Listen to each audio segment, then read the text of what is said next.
ಅರಮನೆ ನಗರಿ ಮೈಸೂರಿನಲ್ಲಿ ನಕಲಿ ಕಂಪನಿಗಳ ಹಾವಳಿ, ಜಾಗೃತರಾಗಬೇಕಿದೆ ಜನರು. ಮೈಸೂರಿನಲ್ಲಿ ವೃದ್ಧರನ್ನು ಬಿಡದ ವಂಚಕರು, ಹಣ ದೋಚಲು ಹತ್ತಾರು ತಂತ್ರಗಳು. ವಿದೇಶಿ ಪ್ರವಾಸ, ಶೇರ್ ಹೂಡಿಕೆ ಹೆಸರಿನಲ್ಲಿ ವೃದ್ಧರಿಗೆ ಮಕ್ಮಲ್ ಟೋಪಿ ಹಾಕಿದ ಇಡಬ್ಲ್ಯೂಜಿ ಕಂಪನಿ. 15 ಲಕ್ಷ ಇನ್ವೆಸ್ಟ್ ಮಾಡಿದ್ರೆ ಉಚಿತ ದುಬೈ ಪ್ರವಾಸ, ನಂಬಿದ ವ್ಯಕ್ತಿಗೆ ಹಾಕಿದ್ದು ಉಂಡೆ ನಾಮ.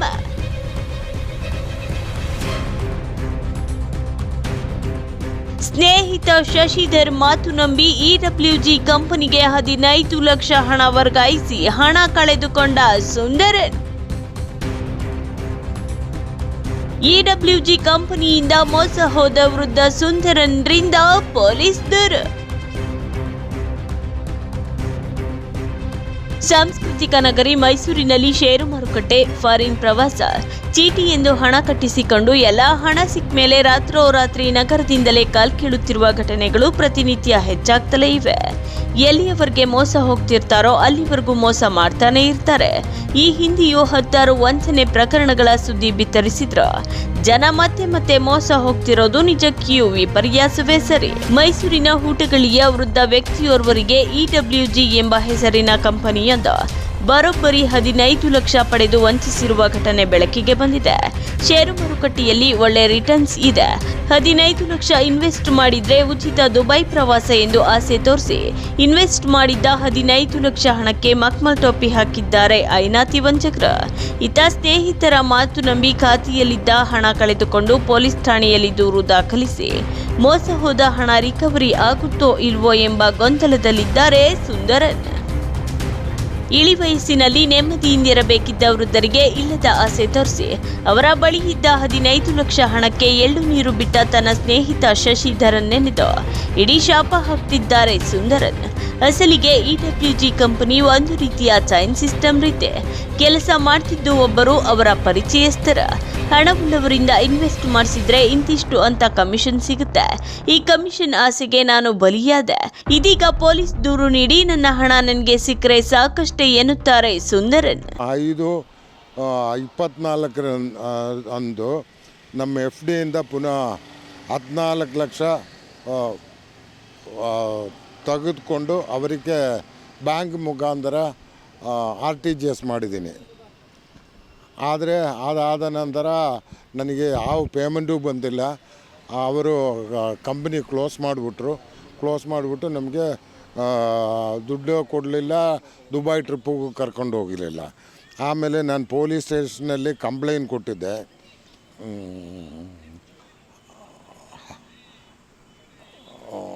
19/12/2024 ನಾನು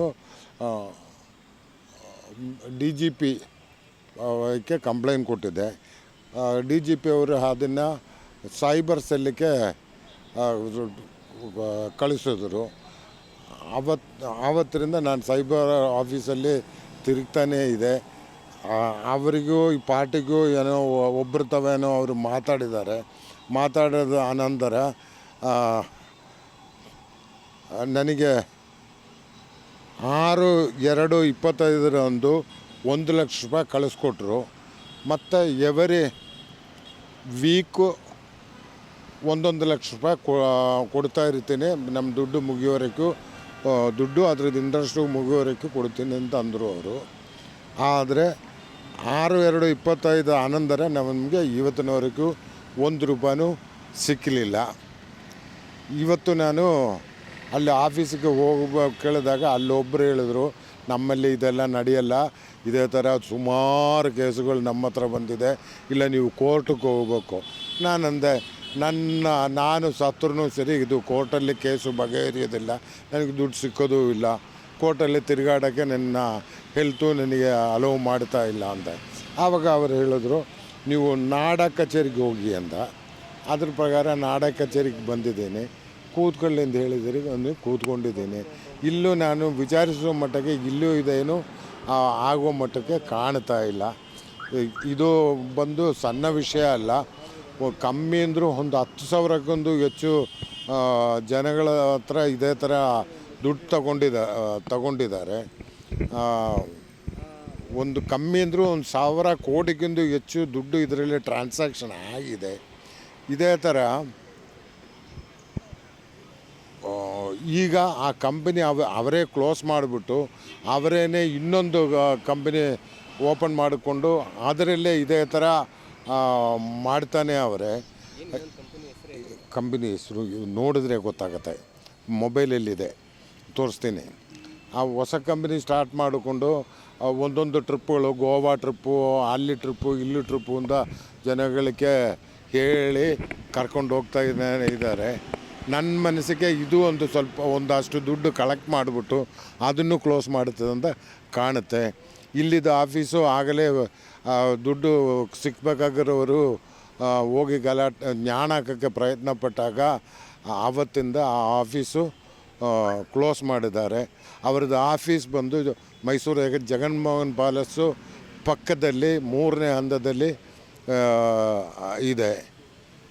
ಅವ್ರದ್ದು ಇವಾಗಲೂ ಅವ್ರದ್ದು ಒಂದು ಬೋರ್ಡು ಒಂದು 6 ಅಡಿ 12 ಅಡಿ ಮೆಷರ್ಮೆಂಟಲ್ಲಿ ಈಗಲೂ ಬೋರ್ಡ್ ಅಲ್ಲೇ ಇದೆ.